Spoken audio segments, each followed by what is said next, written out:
আজকাল আমরা আমাদের মনুষ্যত্বের সঙ্গে যে সম্পর্কটা আমাদের সঙ্গে যে আত্মিকভাবে জড়িয়ে আছে সেই বিষয়টা নিয়ে আমরা ভাবনা চিন্তা প্রায় বন্ধই করে দিয়েছি। এই যে প্রত্যেকটা মানুষের মনুষ্যত্ববোধ, সেই মনুষ্যত্ববোধের সঙ্গে সবসময় যে আমার সঙ্গে আছে বলে, সে আমার পক্ষে আছে বলে আমি মানুষের মতন কাজ করছি সেটা কিন্তু নয়। এই মনুষ্যত্ব মানুষের থেকে অনেক সময় দূরে চলে যায়, তাকে ছেড়ে চলে যায়।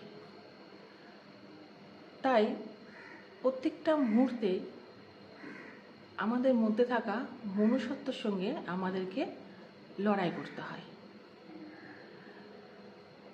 আমরা এই চিন্তাভাবনাগুলো থেকে অনেকটা সরে আসি অনেক সময়। তাই আমাদের ভেতরে থাকা মনুষ্যত্বের সঙ্গে লড়াইটা ঠিক সেইভাবে করে উঠতে পারি না।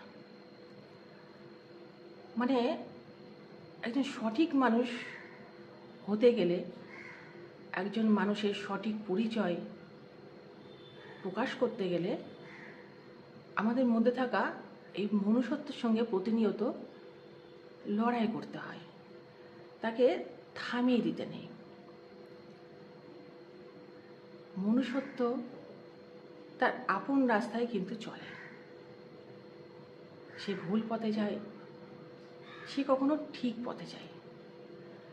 যখন সে ঠিক পথে যায় তখন সে তোমার বন্ধু, যখন সে ভুল পথে পা বাড়ায় তখন তার সঙ্গে লড়াই করে ঠিক পথে নিয়ে আসতে হয়। এই কাজগুলো করতে হয় আমাদের মানুষের চেতনা থেকে।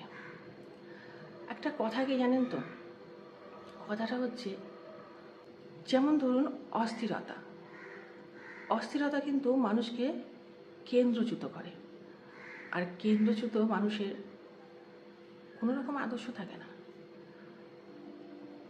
উদাহরণ দিয়ে বলতে পারি, ধরুন একটা বিন্দু, সেই বিন্দুটাকে একটা কম্পাস যদি রাখা হয়, তা থেকে আমরা একটা বৃত্ত তৈরি করি। আমাদের বিন্দুটা হচ্ছে সেই কম্পাসের মূল বিন্দু, তার উপরে দাঁড়িয়ে আমরা একটা সার্কেল তৈরি করি এবং সেই সার্কেলটাতে আমরা ঘুরি। যখনই এই কম্পাসটা তোমার ভুলবশত, তোমার অমনোযোগের ফলে একটু নড়ে যাবে, তখন তুমি কেন্দ্রচ্যুত হয়ে যাবে। কেন্দ্রচ্যুত হয়ে গেলে তখন তোমার সেই বৃত্তটা আর গোল থাকবে না, এঁকে বেঁকে যাবে, তুমি এই দাগের বাইরে চলে যাবে। একজন মানুষের আদর্শ সেটা ভালো হতে পারে, খারাপও হতে পারে। যদি তুমি এই বৃত্তটা তৈরি করার সময় অস্থির হও, তাহলে তুমি আদর্শচ্যুত হলে। আর যদি তুমি অস্থিরতা শিকার না হও, তাহলে তুমি সফল। তো আমাদের সব মানুষের উচিত শান্ত হয়ে অস্থিরতাকে দমন করে আমাদের মনোযোগকে লক্ষ্য হিসাবে যদি আমরা একটা বৃত্তর মধ্যে থাকি, তাহলে কিন্তু আমরা সহজে নিজেদের আদর্শ এবং মনুষ্যত্ববোধের লড়াইয়ে জিততে পারি। আমরা ভুলে যাই যে আমাদের মধ্যে মনুষ্যত্ববোধ আছে, আমরা তাকে নিয়ে মাথা ঘামাই না, তাকে নিয়ে কোনো চিন্তা করি না, তাকে বোঝার চেষ্টাও করি না, তার সঙ্গে আমরা লড়াইটাও করি না। অথচ আমাদের সামনের কোনো মানুষ সে যদি একটু মনুষ্যত্বর বাইরে গিয়ে কোনো কাজ করে, কিছু করে, সঙ্গে সঙ্গে আমরা তাকে গিয়ে চেপে ধরি, এই মানুষ না, এর মনুষ্যত্ব নেই, এর এটা নেই, ওর সেটা নেই।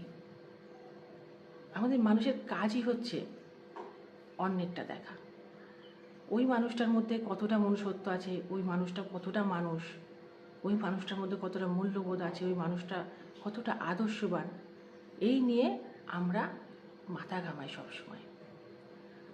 যেই জিনিসগুলো তাদের ভেতরে আছে, তাদের অন্তরে আছে, সেইগুলোকে আমরা ব্যাখ্যা করি, আমরা চেনার চেষ্টা করি, জানার চেষ্টা করি, তাকে টেনে বার করার চেষ্টা করি। যাকে আমরা চিনি না, জানি না, সেটা সম্পূর্ণ ওই মানুষটার একটা আলাদা অস্তিত্ব, অথচ সেই জিনিসগুলো, সেম জিনিসগুলো আমাদের মধ্যে আছে। আমরা তাকে টেনে বার করি না, আমরা তাকে নাড়াচাড়া করি না, আমরা তাকে চেনার চেষ্টা করি না, বোঝার চেষ্টা করি না। যে জিনিসটা আমাদের সঙ্গে আছে, যেটাকে আমরা অনুভব করতে পারি, আমরা বুঝতে পারি, আমরা সেটা না করে অন্যের বিষয় নিয়ে বেশি মাথা ঘামাই, কাটাছেঁড়া করি। আমরা কেন করি এটা? আমরা কেন করি? কারণ তার একটাই, আমরা অস্থিরতায় ভুগি এবং আমরা মনুষ্যত্ববোধের সঙ্গে লড়াই করা ছেড়ে দিয়েছি।